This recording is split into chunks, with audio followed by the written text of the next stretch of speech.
വിശുദ്ധ പൗലോസ്ലീഹ ഹെബ്രായർക്കെഴുതിയ ലേഖനം അധ്യായം 9, 16 മുതൽ 28 വരെയുള്ള വാക്യങ്ങൾ. മരണപത്രത്തിന്റെ കാര്യത്തിൽ അത് എഴുതിയവന്റെ മരണം സ്ഥിരീകരിക്കപ്പെടണം. മരണപത്രം സാധൂകരിക്കപ്പെടുന്നത് മരണശേഷം മാത്രമാണ്. അതുണ്ടാക്കിയവൻ ജീവിച്ചിരിക്കെ അതിന് ഒരു സാധുതയുമില്ലല്ലോ. അതിനാൽ രക്തം കൂടാതെയല്ല ആദ്യത്തെ ഉടമ്പടിയും ഉറപ്പിക്കപ്പെട്ടത്. മോശ നിയമത്തിലെ ഓരോ കൽപ്പനയും ജനങ്ങളോട് പ്രഖ്യാപിച്ചപ്പോൾ അവൻ പശുക്കിടാക്കളുടെയും ആടുകളുടെയും രക്തം ജലത്തിൽ കലർത്തി ചെമന്ന ആട്ടിൻ രോമവും ഹിസോപ്പ് ചെടിയും ഉപയോഗിച്ച് പുസ്തകത്തിന്മേലും ജനങ്ങളുടെ മേലും തളിച്ചുകൊണ്ട് പറഞ്ഞു, ഇത് ദൈവം നിങ്ങളോട് കൽപ്പിച്ചിരിക്കുന്ന ഉടമ്പടിയുടെ രക്തമാണ്.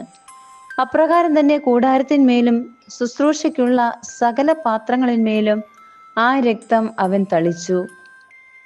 നിയമപ്രകാരം മിക്ക വസ്തുക്കളും രക്തത്താലാണ് ശുദ്ധീകരിക്കപ്പെടുന്നത്. രക്തം ചിന്താതെ പാപമോചനമില്ല. സ്വർഗീയ കാര്യങ്ങളുടെ സാദൃശ്യമായിരിക്കുന്നവ ഇപ്രകാരം ശുദ്ധീകരിക്കപ്പെടുക ആവശ്യമായിരുന്നു.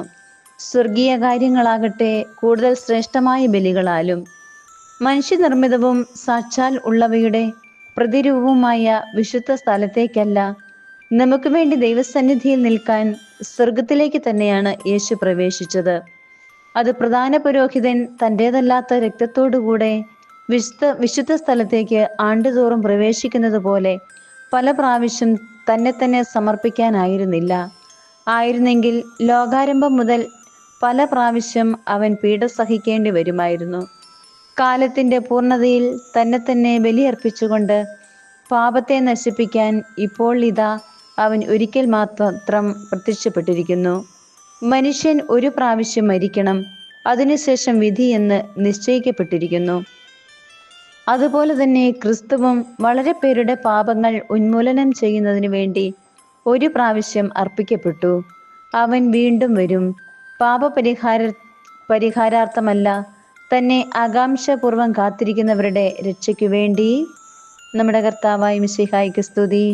വിശുദ്ധ മത്തായി എഴുതിയ സുവിശേഷം 22-ാം അധ്യായം 41 മുതൽ 46 വരെയുള്ള തിരുവചനങ്ങൾ.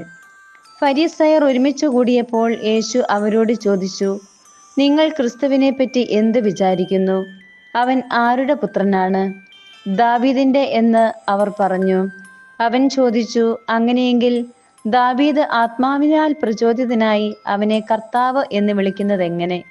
അവൻ പറയുന്നു, കർത്താവ് എൻ്റെ കർത്താവിനോട് അരുളി ചെയ്തു, ഞാൻ നിന്റെ ശത്രുക്കളെ നിന്റെ പാദങ്ങൾക്ക് കീഴിലാക്കുവോളം നീ എൻ്റെ വലതു ഭാഗത്ത് ഉപവിഷ്ടനാവുക.